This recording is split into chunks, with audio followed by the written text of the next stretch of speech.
government. And if you think that's all working, then you look at the other side of the table. I mean, the truth of the matter is the policies of this administration, which Hillary Clinton and Senator Kaine want to continue, have run this economy into a ditch. We're in the slowest economic recovery since the Great Depression. 15 million new jobs. Quit cutting them off, moderator and Kaine. Barack Obama with Hillary Clinton at his side. And the poverty level and the median income improved dramatically between 2014 and 2015. Talking over them. You can roll out the numbers and the sunny side, but I got to tell you, people in Scranton, no different. People in Fort Wayne, Indiana, no different. I mean, this economy is struggling. Pence is killing him, yo. It's not more taxes, but it's not giving away tax relief to the folks at the top. And so I am interested in hearing whether he'll defend his running mate's. And then the moderator has already interrupted him in like 22 minutes. She already has interrupted him like 15 times. Mr. Trump said he brilliantly used the laws to pay as little tax as legally possible. Well, this is probably the difference between Donald Trump and Hillary Clinton and Senator Kaine. I mean, Hillary Clinton and Senator Kaine, and God bless you for it, career public servants, that's great. Donald Trump is a businessman. You see Tim Kaine's face? He actually built a business. Those tax returns that came out publicly this week show that he faced some pretty tough times 20 years ago. But like virtually every other business, including the New York Times not too long ago, he used what's called net operating loss. We have a tax Microsoft, Apple, that actually is designed to encourage entrepreneurship. Google. He releases tax returns. Well, we're answering the question about the business thing. I do want to come back on this. His tax returns that showed he went through a very difficult time, but he used the tax code just the way it's supposed to be used, and he did it brilliantly. How do you know that? You haven't seen his tax return. Because he's created a business that's worth billions of dollars today. How do you know that? And with regard to paying taxes, Look at Pitts. He just played him off. He's like, bitch, shut the fuck up. Sorry, guys. He's created tens of thousands of jobs, and he's paid payroll taxes, sales taxes. Senator, I'm going to give you about 30 seconds to respond, and I have a question on serious. Look at that. Interrupt him, talking over him, telling him to shut up. He started this campaign in 2014. He said, if I run for president, I will absolutely release my taxes. He's broken his first promise. Second, he stood on the stage last week, and when Hillary said you haven't been paying taxes, he said that makes me smart. He said that from the start, dude. We've all followed him because he said that. It's smart not to pay for teachers. And I guess all of us who do pay for those things, I guess we're stupid. And the last thing again, there are other people that have filed these tremendous tax breaks. Again, guys, while he's talking, look up Destiny USA, Syracuse, New York. The owner has a 50-year tax break on a multi-billion-dollar business. You get very little time, 20 seconds. Very little time. What the hell? Trump has filed over 100 pages of financial disclosure, which is what the law requires. But he said he would release his tax returns. Can review that, and he's going. Senator, all right, he's going to release his tax returns in the audit. Social Security. Richard Nixon released tax returns when he was under audit. Raise your tax. If you can't meet the Nixon standard, people at home cannot understand either one of you when you speak over each other. I would please ask you to wait until it is that the other is finished. Senator Kaine, on the issue of Social Security, in 18 years, when the Social Security trust funds run out of money, you'll be 76. The Committee for a Responsible Federal Budget estimates your benefits could be cut by as much as $7,500 per year. What would your administration do to prevent this cut? First, we're going to protect Social Security, which is one of the greatest programs that the American government has ever done. Well, you damn sure haven't campaigned on it, you lying fucking Rumpelstiltskin.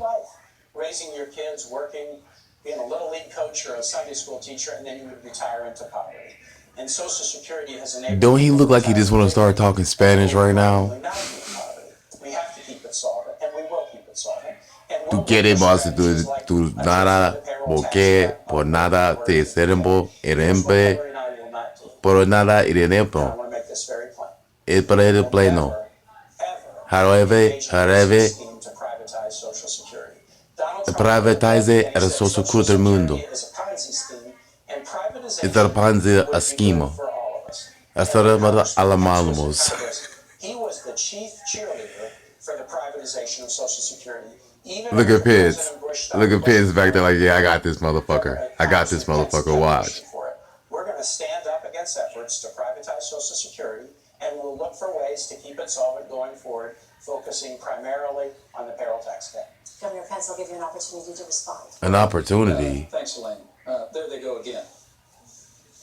Okay. All Donald Trump and I have said about Social Security is we're going to meet our obligations to our seniors. That's it. Go read the book. We've said we're going to meet the obligations of Medicare. That's what this campaign is really about, Senator. And I get this is the old scare tactic. Yup, there you go. Thank you. Thank you. I get all of that. I just look. There's a question that you asked a little bit earlier. I can't believe that you won't defend your own voting record. I have to go back to. Well, look, you're running with Hillary Clinton, who wants to raise taxes by $1 trillion, increase spending by $2 trillion, and you say you're going to keep the promises of Social Security. Donald Trump and I are going to cut taxes. We're not going to cut taxes. You're going to raise taxes so we don't meet the obligations of Social Security and Medicare. All right. If we stay on the path that your party has us on, we're going to be in a mountain range of debt, and we're going to face hard choices. Gentlemen, I want to move on now. You did ask now. this question about debt, and the debt explosion on the Trump plan is much, much bigger than anything on the Clinton side. All right, let me move on now to the issue of law enforcement and race relations. Law enforcement and race relations. After the Dallas police shooting, Police Chief David Brown said, quote, "We're asking cops to do too much in this country. Every societal failure, we put it off on the cops to solve. Not enough mental health funding, not enough drug addiction funding. Schools fail. Let's give it to the cops." Do we ask too much of police officers? When I came in, we had one of the highest homicide rates in the United States. We fought very, very hard over the course of my time in local office with our police department, and we reduced our homicide rate nearly in half. And then when I was governor of Virginia, we worked hard too.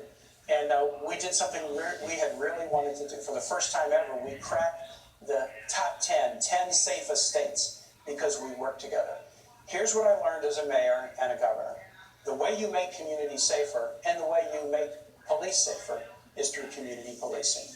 You build the bonds between the community and the police force, build bonds of understanding, and then when people feel comfortable in their communities, that gap between the police and the communities they serve narrows. And when that gap narrows, it's safer for the communities and it's safer for the police. That model still works across our country, but there are some other models that don't work. An overly aggressive, more militarized model. Donald Trump recently said we need to do more stop and frisk around the country. That would be a big mistake because it polarizes the relationship between the police and the community. So here's what we'll do. We'll focus on community policing.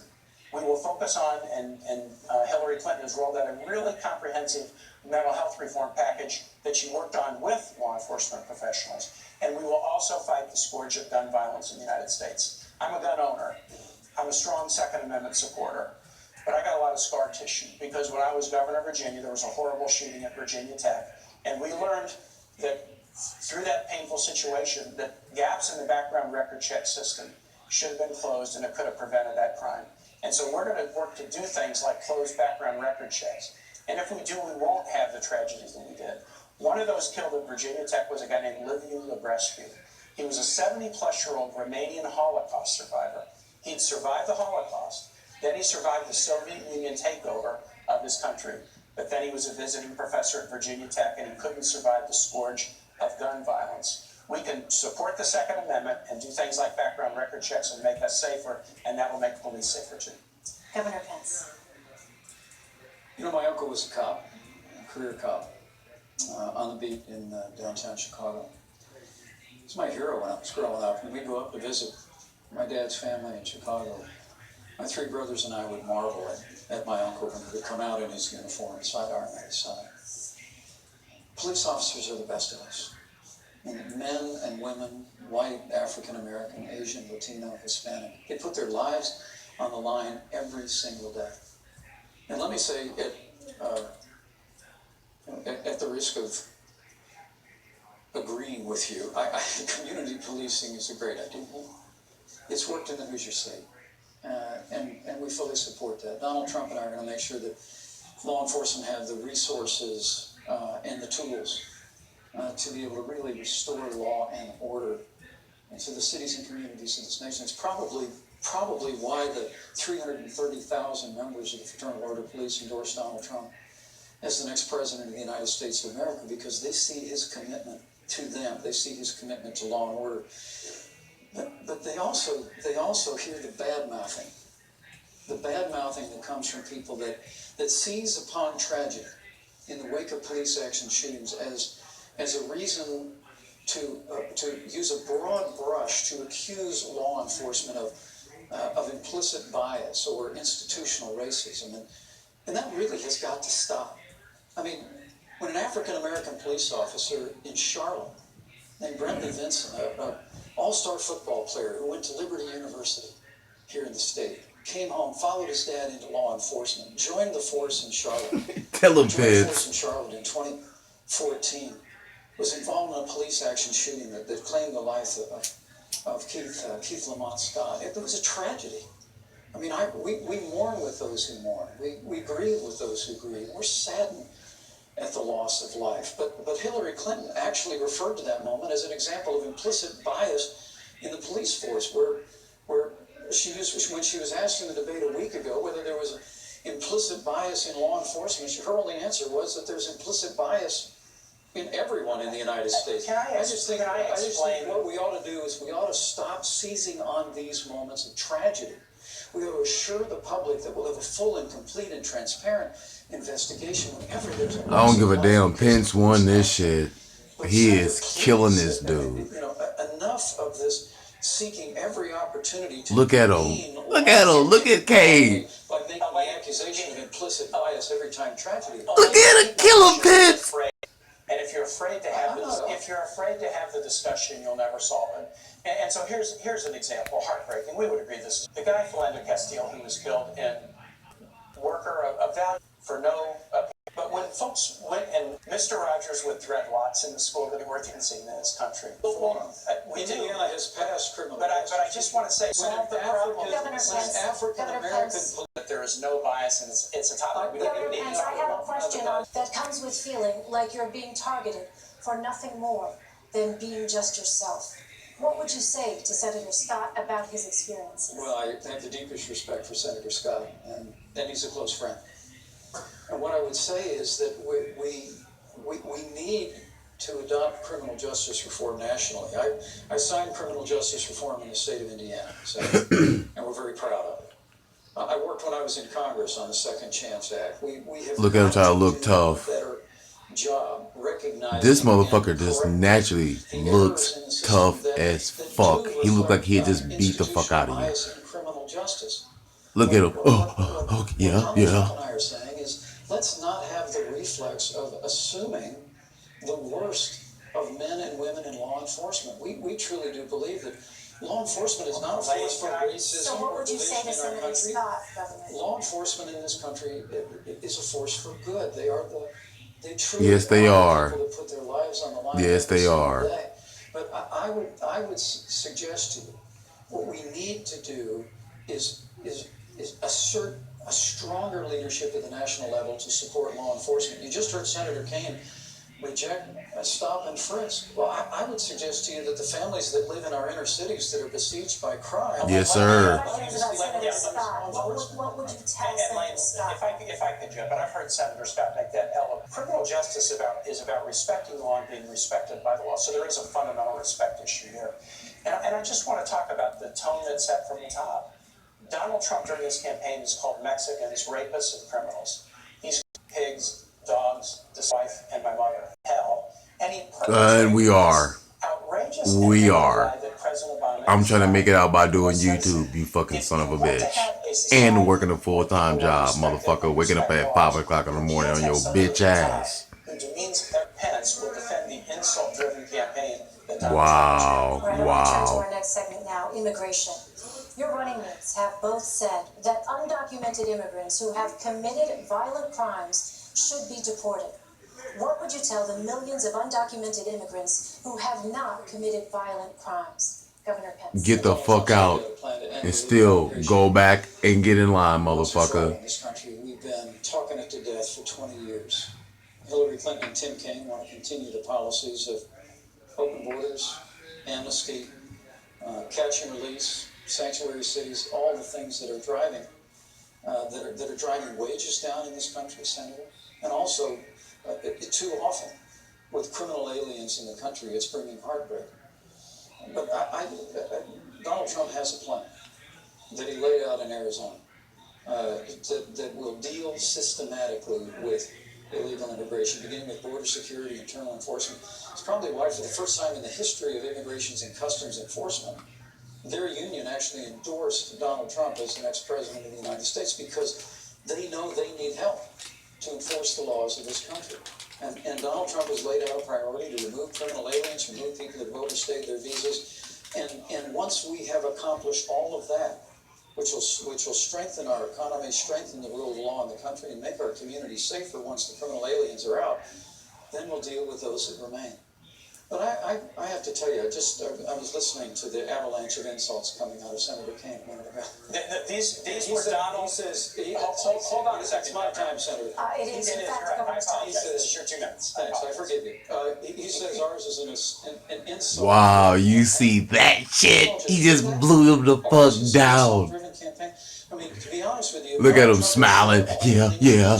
Let me write something down. He still wouldn't have a fraction of the insults that Hillary Oh, he Clinton nervous as leveled when fuck. she said that half of our supporters were a basket of deplorables. That she said they were irredeemable. They were not American. I mean, it's extraordinary. And then she laid one after another ism on millions of Americans who believe that we can have a stronger America. Tell them, who Pence. believe we can get this economy moving again, who believe that we can end illegal immigration once and for all. So, Senator, this insult-driven campaign, I mean, that's small potatoes compared to Hillary Clinton, who called half of Donald Trump's supporters a basket of deplorables. You damn sure right. On the campaign trail, and the very next day she said, you know what, I shouldn't have said that. She apologizing to She apologized for saying Governor, it is his 2 minutes, please. Did Donald Trump apologize for? Did he apologize for saying you will look in vain? Pick your choice. Hillary and I, that will put keeping families together as the top goal. Second, focus enforcement efforts on those who are violent. Third, that want to get rid of birthright citizenship. So if you're born here, but your parents don't have documents, they want to eliminate that. That's another 4.5 million people. These guys, school to school, business to business, and kick out 16 million people. And I cannot believe that Governor Pence would have a deportation force. It's called Immigrations and Customs Enforcement. And the Boom, bitch, get out the way, ho. Fuck that shit, get out the way, ho. 16 million deportation. Boom. That's nonsense. Look, what you just heard Bitch. is they have a plan for open borders, amnesty. Our plan is like Ronald Reagan's plan from 1986. They call it comprehensive immigration reform on Capitol Hill. We all know the routine. It's amnesty, and you heard one of the last things he mentioned was border security. That's how Washington always plays it. No, So, I always Governor, say we're going to do this for border security 3 years ago, and Governor Pence was against it. Governor, Mr. Trump